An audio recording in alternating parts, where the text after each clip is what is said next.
আসসালামু আলাইকুম, সবাই কেমন আছেন? সবাইকে নতুন একটা ব্লগ দেখার জন্য ওয়েলকাম করছি। আজ আমি লাল শাক দিয়ে চিংড়ি মাছ ভাজি যেভাবে করেছি তা আপনাদের মাঝে শেয়ার করতেছি। কালকে যে লাল শাকটা আমি বাজার থেকে নিয়ে আসছিলাম, সেই শাকটা আমি আজ ভাজি করেছি। প্রথমে আমি শাকগুলো ভালোভাবে বেছে নিয়ে তারপরে ধুয়ে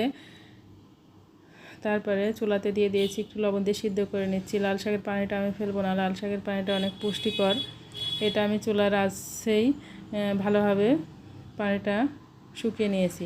আমার লাল শাক সিদ্ধ করা শেষ। তারপর আমি একটা প্যান বসিয়ে দিয়েছি, তাতে রসুন কুচি, পেঁয়াজ কুচি এবং মরিচ দিয়ে দিয়েছি, আর একটু তেল দিয়ে দিয়েছি।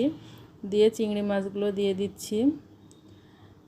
চিংড়ি মাছ দিয়ে একটু লবণ দিয়ে দিচ্ছি আর একটু হলুদ দিয়ে দিব।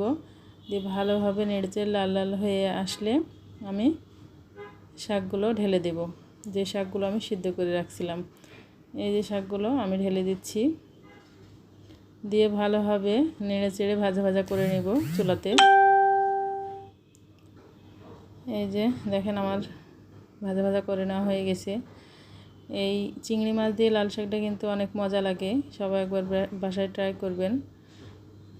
আজ এই পর্যন্তই, নতুন একটা ভিডিওতে দেখা হবে। আল্লাহ হাফেজ, আসসালামু আলাইকুম।